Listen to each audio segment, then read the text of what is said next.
Welcome to REWORK, a podcast by 37 Signals about the better way to work and run your business.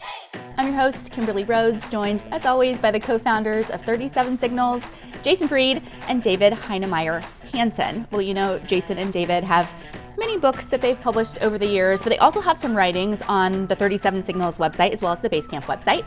And one of them I thought we would chat about today is called Why We Choose Profit. We've said forever we're a profitable company, but it's actually a choice. So let's dive into that right now. I think that word choose is an interesting place to start. Jason, do you want to get us started with that?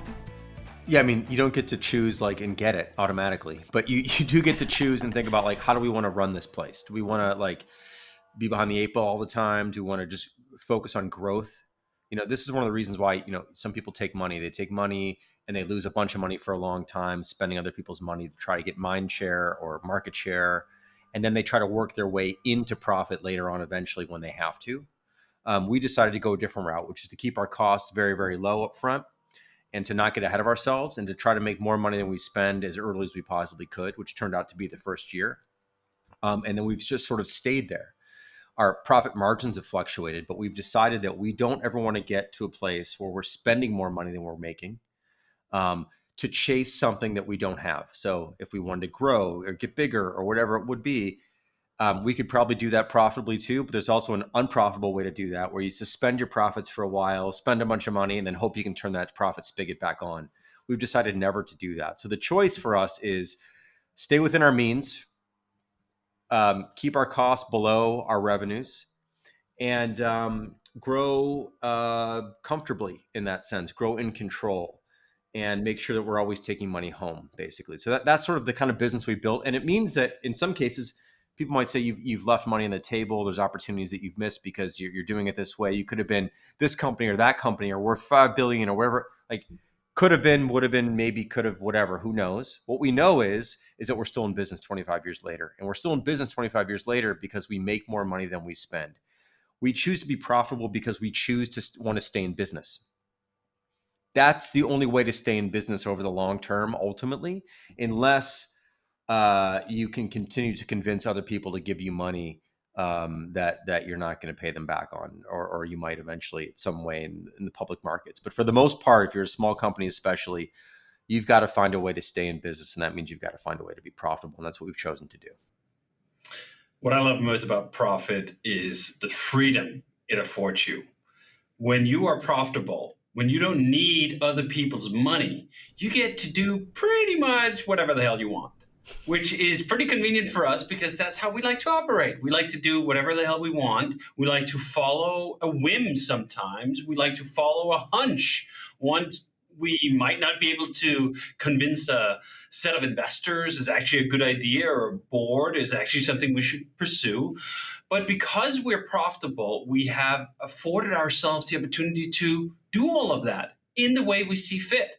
And that doesn't mean we're right. In fact, we've been wrong plenty of times. We've lost money plenty of times. But as long as that loss is contained inside the pool of profitability, it just sort of sinks. You go well, that one didn't work out. And so what? Let's swing again. Let's try again. And I think that's the beautiful thing about profit is the wider that margin is, the more freedom you have to kind of just go with it. Just listen to the music of the business and not be so obsessed with whether this pans out somewhere down the line on some hockey stick in some Excel spreadsheet or whatever. Now, at the same time, with all that freedom also comes a certain discipline that I find liberating. There's a discipline to make sure that we're not squandering our money, that the money we spend is actually in many ways as important as the money we earn. If we save $1, say on a cloud exit, we first of all don't have to make another dollar to make up for those costs, but we also get to keep the dollar. That's the wonderful thing about profits in a private company. Jason and I and the rest of the employees at the company get to participate in the fact that there's more money left over at the end of the year than what we've spent, and we get to keep that money.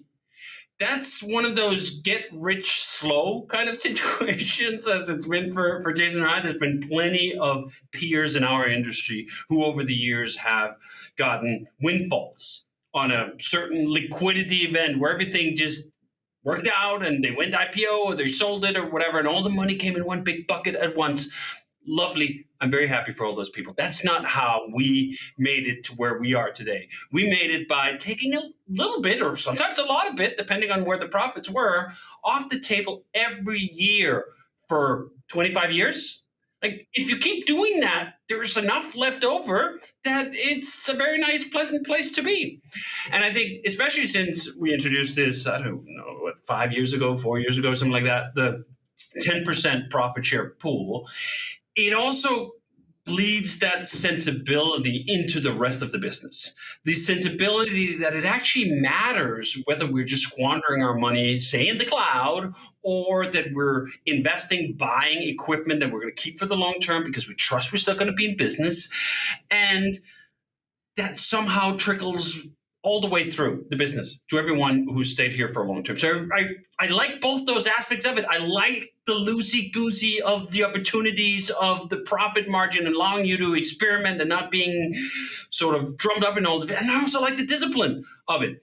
And then finally, of course, I like the fact that if this was to end tomorrow, which was something I actually just mused about today on X, that the next 4 years are the most uncertain 4 years I can recall in my time on this blue little dot.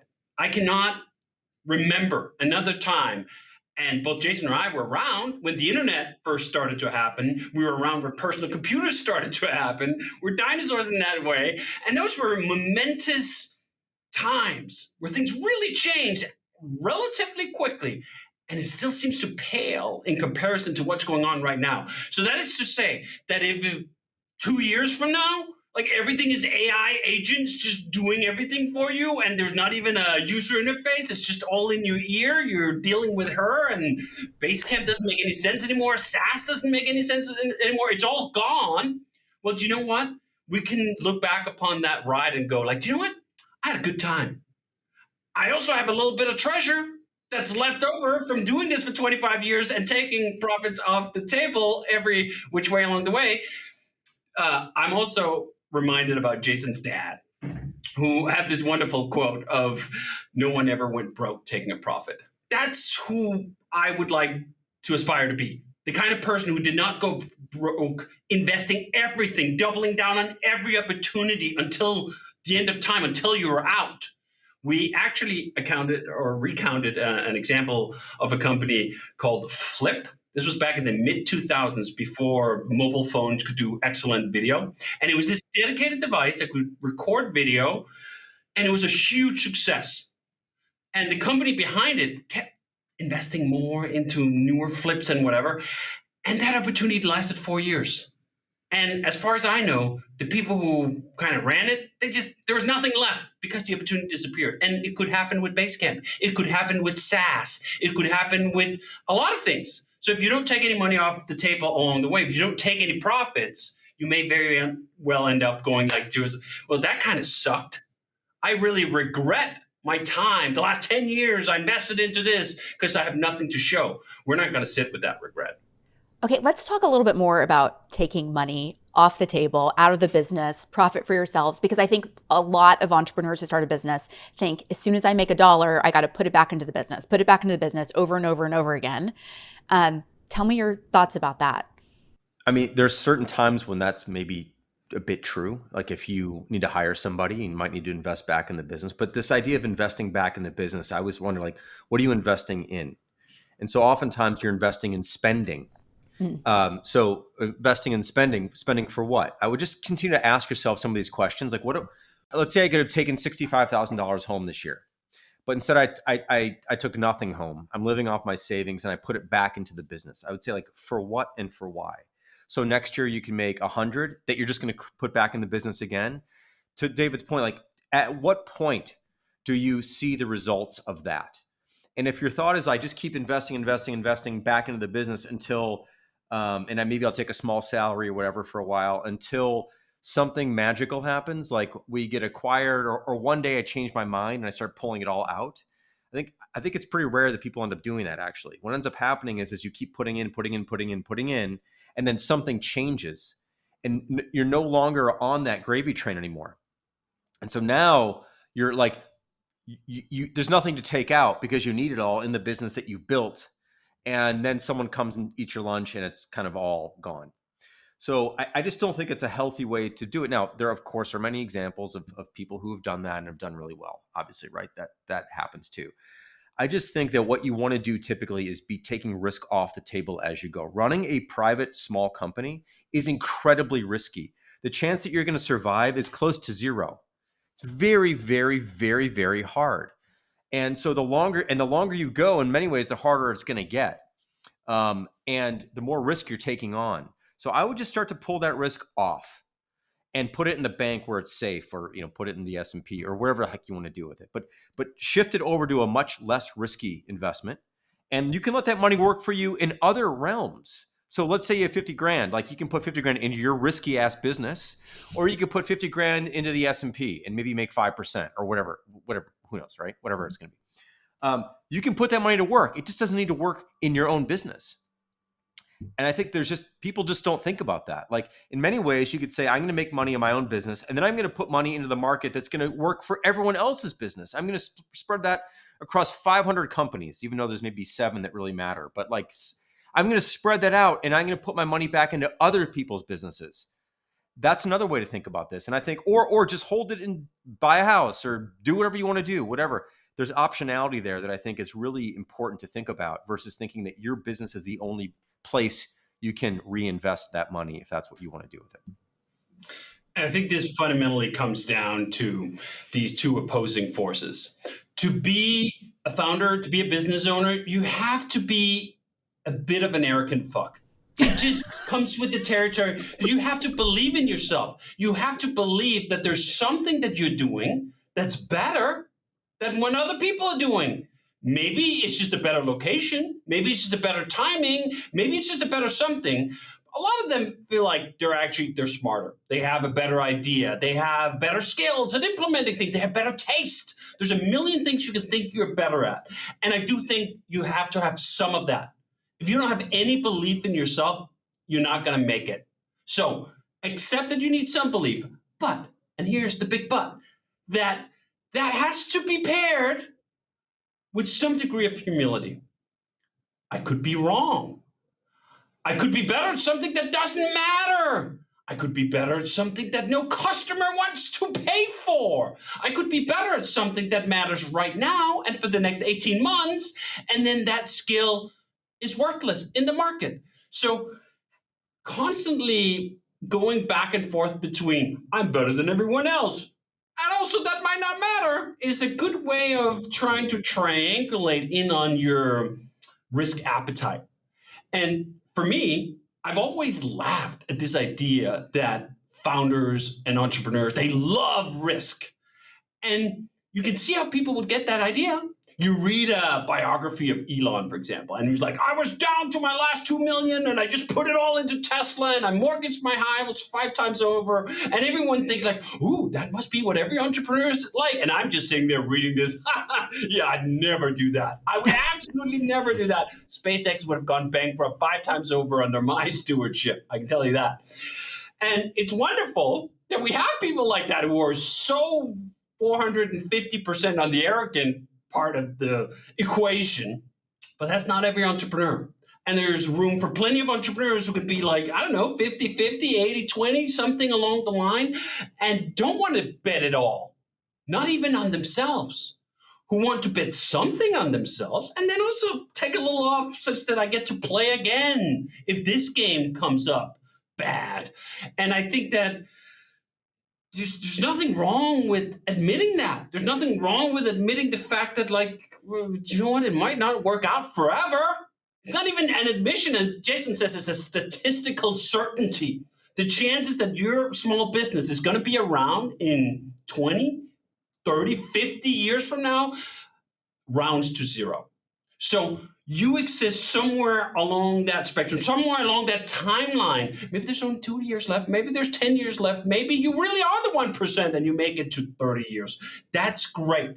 But wouldn't it be nice that if you fell into the pot of the statistically most likely scenario, you don't go like, fuck, right? It'd be nice if you could go, do you know what? That's okay. I got the time I got. We had a lot of fun. We made some stuff. We sold some subscriptions. And also I have a bit of money left over. The other thing I would add to this, I've been involved with a handful of small private company investments, and I've seen fortunes fall fast. Like I've seen people who were running a business that was, considered by many to be a $200 million business that sold for pennies on the dollar 3 years later. This happens all the time. And there's so many things you don't control as an entrepreneur. You don't control the economy. You don't control laws, policies. You don't control new technologies that come out. Like things can end very, very, very quickly. And luckily, a few of these businesses I was involved with, the founder took a little bit of money off the table earlier on, because at some point they were riding high, like I'm going to be worth tens of millions. And at the end, they were worth, like, if they had taken nothing else, they'd be worth zero. And now like they have to have a full-time job somewhere else. Like it can happen really quickly. So I think if you get the opportunity to take anything off the table, you should. It's a responsible thing to do. Again, like I said, people think about reinvesting. You can reinvest all over the place into other people's businesses that are less risky, that are more diversified. So it's not about not investing if that's what you really like to do, but you can pour your money into someone else's business while you're also building your own. And I think that's a much just wiser way to survive in this world than it is to put all your eggs in one basket. And here's the beautiful part of this. If it all ends tomorrow, you'll be really glad if you took some money off the table. But guess what? If it doesn't end tomorrow, if it goes forever, you'll also be really glad if you took some money off the table, because you got to enjoy life while it was going on. This is one of the ways that Jason and I have managed to enjoy still being in this business for 25 years, is that we kept taking some off and we kept enjoying the time. It wasn't just feast or famine. It mostly goes in the other direction. Famine for the longest period of time, almost always just ending in basically famine, and then occasionally a shot at feast, right? We were able to enjoy it along the way, taking money off the table, putting that money into Lamborghinis, race cars, some other stupid shit like that, that is just a tickle of life. That you just go like, I enjoy it. And now I can go back to work on Monday and I can do it with a smile, and I won't be envious that there's some other folks who sold their business and made a bunch of money who can then do all the fun stuff while I'm here just grinding my life away. There's a way to combine these things where, yeah, okay, maybe it's not private jet money, but there's scales of this where along the way and early on, you can enjoy the fruits of your labor. This is the other thing I don't like, this concept of the desert walk. That like, for 7 years, I ate nothing but ramen. Okay. I was about to say good for you, but no, that's not good for you. That's really bad for you, actually. If you live only off ramen for 7 years, I don't want to see your intestines. Like, they're probably not in great shape, dude. So maybe just realize that it's okay to enjoy life along the way. It doesn't mean you're not dedicated. It doesn't mean you're not a serious entrepreneur. It doesn't mean that you don't believe in your business. It just means that you're not delusional. It means that you don't have 100% certainty that it's all going to work out. And that's not just okay. It's fine. It's actually sane.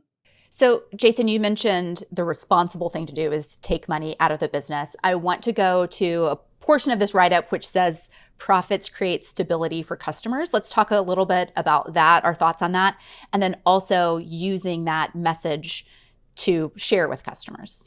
Well, I mean, the fundamental point here is that you can't build a reliable product unless you build a reliable company.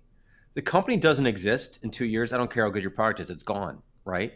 So that's the idea, is if you want to support, if you want to make things, if you like making things, you got to keep making things. To keep making things, you need to be able to make a living. Hopefully that's what the profit side is all about. And if you want to support customers, you want customers to support you and trust you, you need to have a sense, give them a sense that you're going to be around, that you're not just a fly-by-night thing that's doing something really quick and it's going to be gone in 5 days, which is kind of one of the things that makes me a little bit nervous about what's going on today, where everyone's making these things really fast on the fly. It's like, there's a lot of people making a lot of things for sure. And it's incredible that you can make a lot of things really quickly. What you can't make a lot of quickly are customers. Actually, You can make a lot of tools, but are people going to buy your thing, trust you, and stick around is a big unknown, right? And so I think stability and projecting stability and talking about reliability and stability is important. And you can only really, you can, I guess, do that if you keep raising money and your company exists for a while, but at some point that's going to get turned off probably. So I think it's a really good idea to create a sustainable process in which you can make more money than you spend, stay in business, show a long-term survival, and sell that as a feature of your product.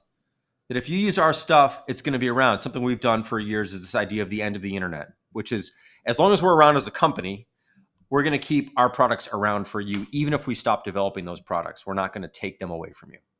That's kind of a promise we've made, essentially. Of course, if we went out of business, we can't sustain that. If we sell the company, we can't sustain that. But as long as we're running the company, we're going to do that. And whether or not that matters to everybody, I don't know. Most people probably don't even know that promise exists. But to some people, it certainly does. And to us, it feels good.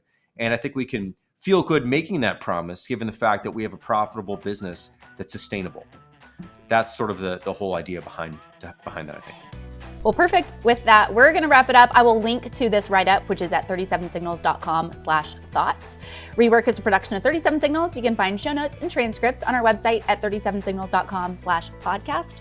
Full video episodes are on YouTube. And if you have a question for Jason or David about a better way to work and run your business, leave us a voicemail at 708-628-7850. You can also text that number or send us an email to rework@37signals.com.